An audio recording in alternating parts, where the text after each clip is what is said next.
കേന്ദ്ര ഗവൺമെൻറ് സംസ്ഥാനത്തെ വിദ്യാഭ്യാസ വകുപ്പടക്കം പല വകുപ്പിലും നൽകേണ്ട സാമ്പത്തിക സഹായം നിർത്തിവച്ചിരിക്കുകയാണ്.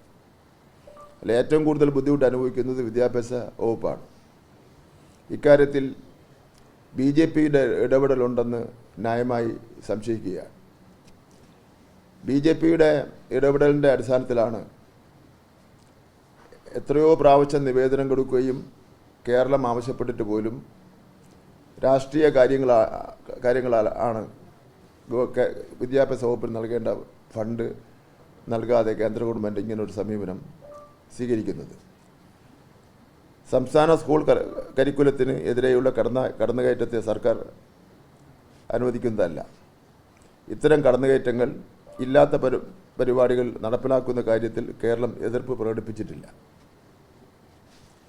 കേരളത്തിലെ PMC പദ്ധതി ആവശ്യമില്ല എന്ന കാര്യം കേന്ദ്രത്തെ അറിയിച്ചിട്ടുള്ളതാണ്. ചില മാനദണ്ഡങ്ങൾക്കനുസൃതമായി സ്കൂളുകൾ പൂട്ടുന്നതിനോട് കേരളത്തിന് യാതൊരു യോജിപ്പുമില്ല. ഉദാഹരണത്തിന് ഗുജറാത്തിൽ ഇപ്പം 5000 സ്കൂളുകൾ പൂട്ടിക്കഴിഞ്ഞു.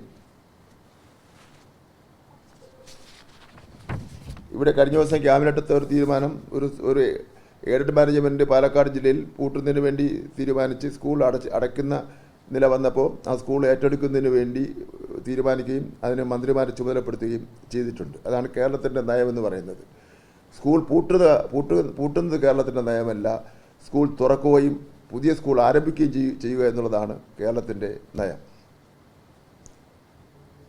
ഏറ്റവും അവസാനത്തെ കുട്ടിക്ക് വരെ സ്കൂളിൽ പോയി പഠിക്കാനുള്ള അവസരം നൽകുക എന്നതാണ് കേരള സർക്കാരിൻ്റെ നയം.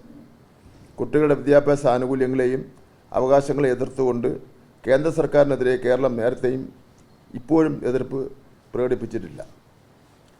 School quality assessment framework സംബന്ധിച്ചുള്ള കേരള സർക്കാർ നിലപാട് കൂടി അംഗീകരിച്ചു കൊണ്ട് തീരുമാനങ്ങൾ എടുക്കുന്നതാണ്.